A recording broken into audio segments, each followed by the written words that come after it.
إن في خلق السماوات والأرض واختلاف الليل والنهار لآيات لأولي الألباب.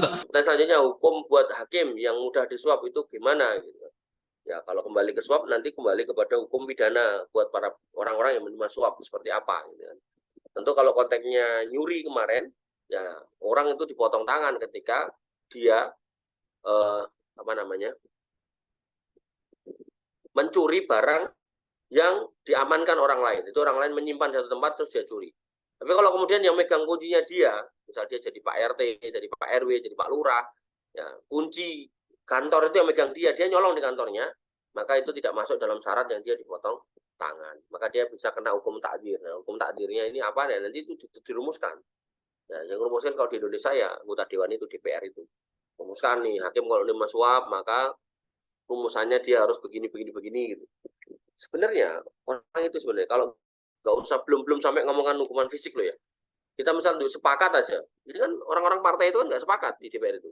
Kalau mereka sepakat aja siapa yang korupsi, maka semua hartanya diambil negara dan dia jadi gembel. Saya rasa mereka takut kok untuk kemudian korupsi. Tapi itu nggak disepakati sama mereka. Nah, kenapa ya? Karena nanti mereka itu jadi pelakunya. Jadi kalau itu sampai diketok palu dek ada undang-undangnya, nanti mereka yang kena. Makanya itu dicegah sama mereka sampai hari ini. Belum ada.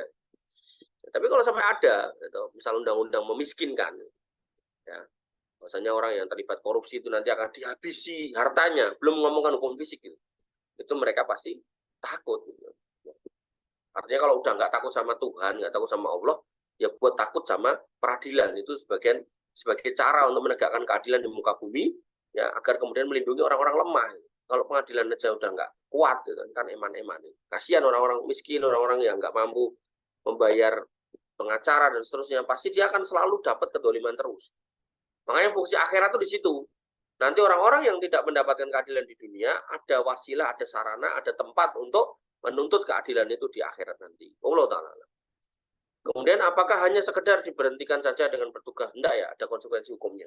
Tentu karena kita negara hukum, negara yang istilahnya ada tata nilai hukumnya, ya kita ngikuti aturan hukum yang ada. Yang saya tahu sementara sih hakim-hakim yang pada kena itu sih rata-rata hukumannya sih antara 5 sampai 20 tahun. Yang paling lama itu bukan hakim ya, dia jaksa untung itu 20 tahun. 20 tahun sama mengembalikan uang hasil korupsinya berapa ratus juta atau berapa miliar gitu, saya lupa. Jaksa muda itu, kasihan. Karirnya melejit tapi kemudian dia tersandung kasus minta suap.